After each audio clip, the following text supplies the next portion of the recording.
Hi guys, it's Helly and today I have some mythology book recommendations for you. So without any further ado, let's get into these recommendations. Note that as usual, I have incorporated a lot of types of mythology in this video, but I obviously love more varieties. So if you have recommendations for me, please leave them in the comment section below. Note that most of these books are easy or medium level in language. Otherwise, if the language is difficult, I will be stating that individually for any book. So yeah, without any further ado, let's get into today's video. But first, there is the sponsored book recommendation, which is Chronicles of Mortal Vishnu by Antar Atreya. I was so excited to read this book because I have heard and read a lot of great things about Antar Atreya. According to Outlook India, this book is the most anticipated debut of this year, and I've started reading it and I understood why, because it's written really well. And if you like reading mythology, especially if you like reading this book called Kalki, which was one of the biggest mythology hits of 2018-2017, this book is something that you're going to love. You're going to love this book if you liked Kalki. I started reading this book and immediately I was mesmerized by the language of this book. So the setting of this book is 3300, which is the New Age Kali Yuga. And then there are these two clans, which is very common, which is a very common trope in mythology books, right? But it's not the trope that makes this book special, but the language. And you really need to read a chapter from this book to understand why I am loving the language. You can get a free sample chapter on Amazon itself. The first chapter is always available for free most of the times. So you can check it out and then grab this book if you want to. But if you believe me, if you like mythology, if you like reading about mythological characters, if you enjoy reading great language, if you enjoyed reading Kalki, you are going to love this book. So don't worry, grab this book immediately. I would like to thank the author once again for sponsoring today's video and bringing this mythology book recommendation video to you guys. So do show him some support from your side. The next book that I will recommend is a recommendation that I also showed in the romance book recommendation video I made lately, which is Priam Purana by Usha Narayana. This is basically mythological stories about love. If you like reading romance and you like reading mythology, or if you like one and not the other, you are going to love this book anyway. Very well written. I love the cover. I totally love everything that Usha Narayan writes. The thing is, she's not as famous as most of the mythology authors that I read nowadays are, which is a real pity because I really find her language very polished and mature, and that is something that I look for when I am reading a book. Once again, the writing style is definitely easy, but if you want to read difficult level language, you won't like this book because it's very simple in the writing style. The next book I'll recommend is Penelope by Margaret Atwood. Now this is a book that I read because I knew I had to make this video for you guys. I was running out of new recommendations, so I decided to check out which books are very popular in the mythology genre. And this popped up and I was immediately happy because, you know, a part of my job is reading books, and that is great. So I read Penelope. It's about 120 pages. It's a novella and it's beautiful. If you have been acquainted with the story of Odysseus, his story of 10 years of the war and 10 years of adventures, you probably also heard of his wife Penelope, who was waiting at home. And obviously 20 years she was handling the estates, and there were suitors who came after her, not because she was beautiful, but she was actually not that beautiful, but she was extremely intelligent, which is a quality that men often did not like in those times. So there would be these suitors who wanted to marry and have the love of Penelope, not because anything about her, but just because she had the estates of Ithaca, which is like Odysseus' kingdom, and everybody thought that Odysseus is dead. But Odysseus was obviously alive. Penelope stayed constant to her husband for the 20 years that he was absent, while there were so many suitors swarming around her. And her account inside this book is amazing, but what is also amazing is this account of this 12 maids who form sort of like a chorus, which was like a very ancient Greek thing in the plays, and they have this chorus which narrates the things from their perspective as well. So what happened was that when Odysseus returned, he found these people, these men who wanted to woo his wife. Obviously he was angry and he killed them all.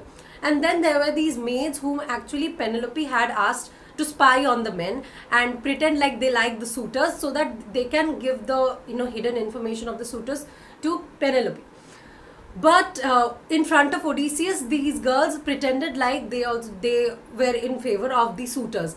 So what Odysseus did is he hanged them all. Odysseus and his son Telemachus, they hanged the maids without knowing that the maids were actually pretending and acting and were actually on Penelope's side. And it was because of the maids that Penelope was able to know all the secrets of the suitors and hold the kingdom together even like the 20 years of her husband's absence.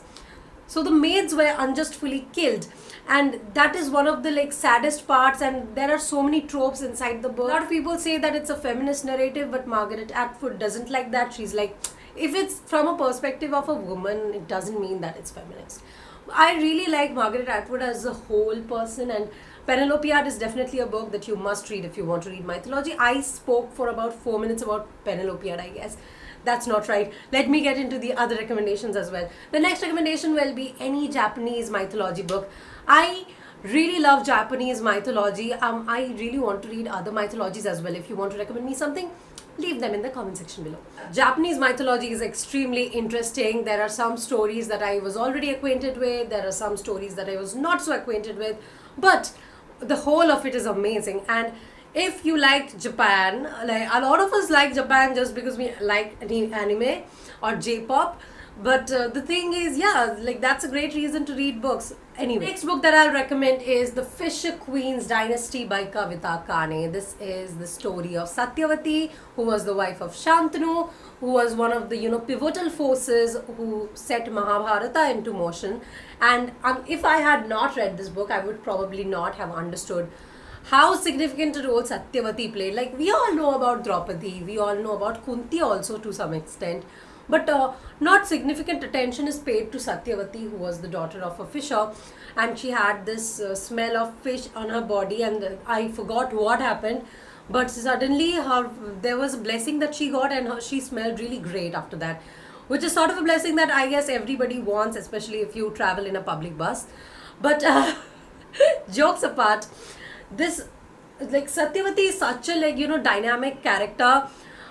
She's good, bad, the bad is more in her, but that also has its reasons. And if you don't read this book, you won't understand why good and bad have to coexist. Next book is a series that I'll recommend even though I don't like it, because it's an audience recommendation. Yeah, a lot of my audience loves this book. I didn't happen to read this book actually, because something always comes up and I don't finish reading it. But it's the Percy Jackson series. A lot of people are smitten by this. As per my knowledge, Percy Jackson is a half-blood and he embarks on some adventures throughout these books. And some people find it really amazing, interesting.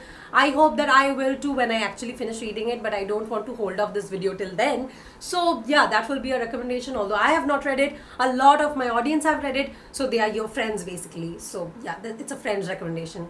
Next recommendation will be this story or play of Alcestis. You can read the novel, which is by a different author, or the original Greek play. I won't give away the whole plot of Alcestis because it's not really that big, but she was a woman who gave a big sacrifice for her husband who, let's say, did not deserve it. And then what follows? I came across the story of Alcestis when I was reading this book called The Silent Patient, which is one of the greatest psychological thrillers that I've ever read. It released this year. I would highly recommend it if you want to read psychological thrillers.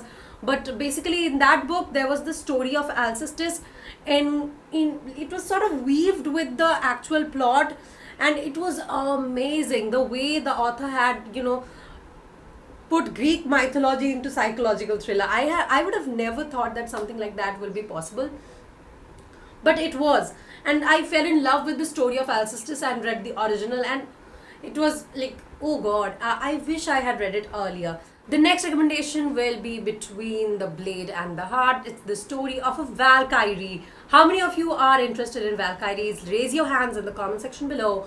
Not because you saw them in Clash of Clans. I used to play that too.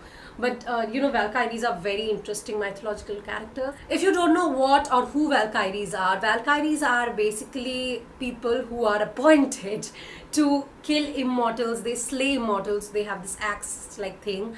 They slay immortals and they bring them to afterlife so that they can maintain balance in the world, especially evil immortals, right? Because when you're immortal, you can be evil. Like, even mortals are evil nowadays though, but like that's a whole other thing.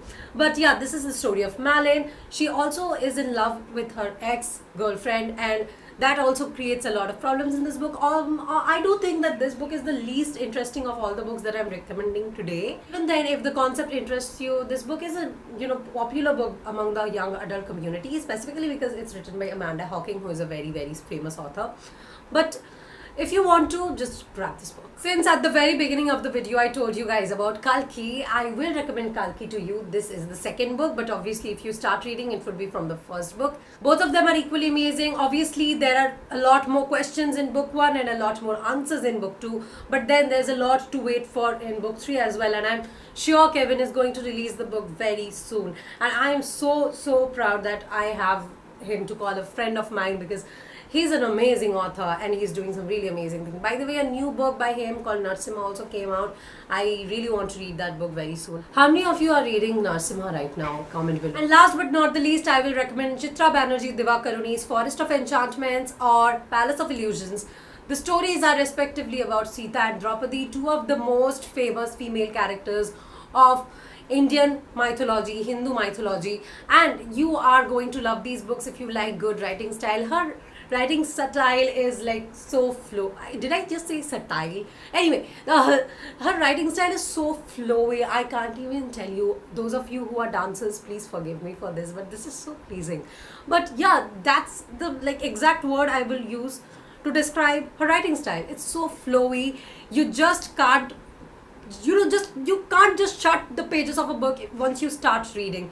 And I was smitten when I read Palace of Illusions. I was like, why didn't I read this book all my life till now? Like, there are very few books which after reading you feel like, why haven't I read this book all this while? And Palace of Illusions is one such brilliant book, and I'll highly recommend it to you guys if you want to read something amazing. So yeah, that will be all for today's 10 mythology book recommendations. I hope you guys enjoyed today's video. If you did, make sure you give this video a big fat thumbs up. Make sure you shop all these books from the links in description. Some of the books are also available in Storytel as audiobooks, so you can check out Storytel as well. A link to a 30-day free trial of Storytel is as usual in the description below, storytel.com/Helly. I will take your leave now, and I hope that you enjoy August with all these amazing book recommendations.